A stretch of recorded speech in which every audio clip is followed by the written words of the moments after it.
केंद्रीय संस्कृत विश्वविद्यालय नव दिल्ली और पतंजलि विश्वविद्यालय हरिद्वार के संयुक्त तत्वाधान में अखिल भारतीय शास्त्रोत्सव का आयोजन भेल।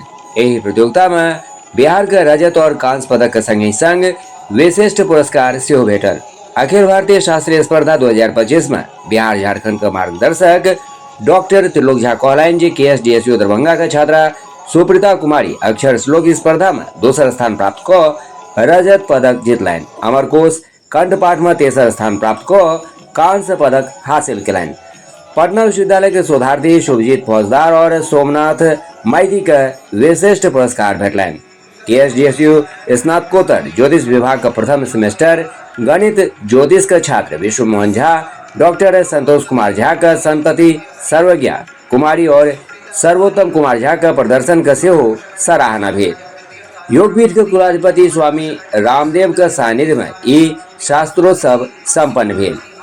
समापन सत्र में स्वामी रामदेव कहलनि जे संस्कृत और भारतीय संस्कृति के प्रचार प्रसार में योगदान दऽ रहल छथि।